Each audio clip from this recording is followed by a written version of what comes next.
মনে করেন মেডিকেল টিমে আমরা সাহায্য নেব।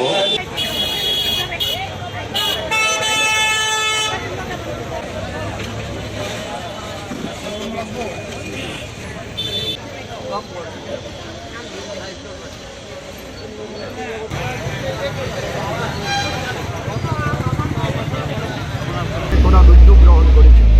আমরা দাবি করছি কেন্দ্রীয় সরকার এই অষ্টম বেতন কমিশন করার সাথে সাথে আমাদের রাজ্যেও অষ্টম বেতন কমিশন হোক এবং জাতীয় বেতনক্রমের মধ্যে দিয়েই আমাদের রাজ্যের শিক্ষক কর্মচারী পেনশনার ও পারিবারিক পেনশনেরা সুযোগ সুবিধা সৃষ্টি করার জন্য আমাদের দাবি সেখানে রয়েছে।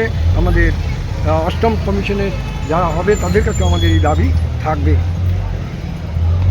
পেনশনারদের কেন্দ্রীয় সরকারের যে পেনশন আইন অনুসারে একটা পেনশনার বা পারিবারিক পেনশনার তার ন্যূনতম পেনশন ৯,০০০ টাকা।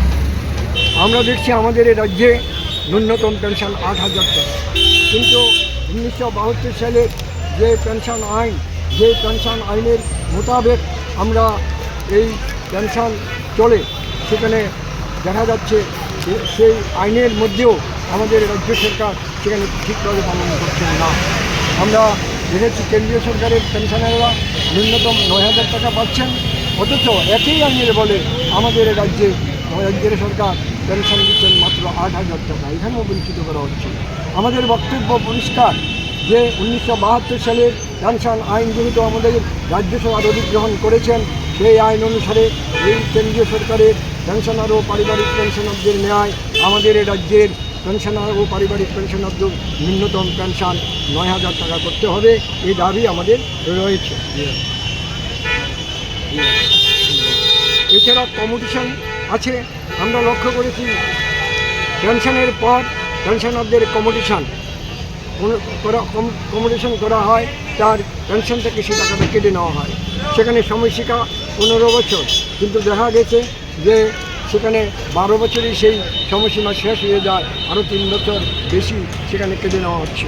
আমাদের বক্তব্য এবং দাবি যে কমিশন ১৫ বছরের পরিবর্তে ১২ বছর সেখানে করতে হবে।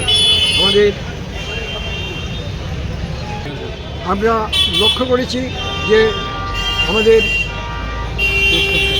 পে স্ট্রাকচার মানে মূল্যসূচকের ভিত্তিতে শিক্ষক কর্মচারী বা পেনশনারদের সেখানে ডিএ বা ডিআর দেওয়া হয়, কিন্তু লক্ষ্য করা গেছে যে কেন্দ্রীয় সরকার তার শিক্ষক কর্মচারী বা তার পেনশনারদের সেখানে যে হারে ডিএ দিচ্ছেন তার চেয়ে আমরা 23% দিয়ে এখনও কম পাচ্ছি, এবং এটার জন্য আমরা বারবার রাজ্য সরকারের কাছে বলেছি।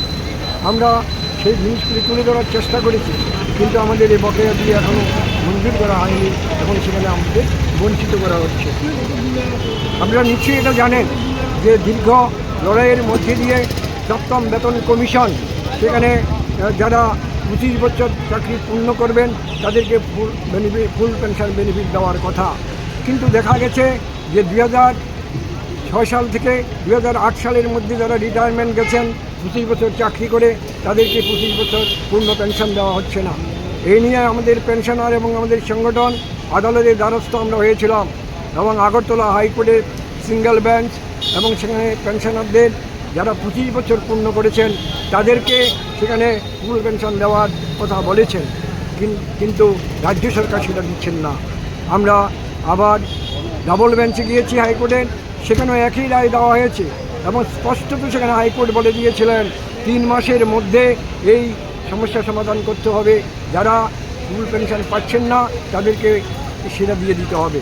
কিন্তু আমরা দুঃখের সঙ্গে লক্ষ্য করেছি আমাদের এই রাজ্য সরকারের পেনশনভোগী পেনশনার ও পারিবারিক পেনশনারদের সেখানে এই সুযোগ না দিয়ে ওনারা সুপ্রিম কোর্টে দিয়েছেন।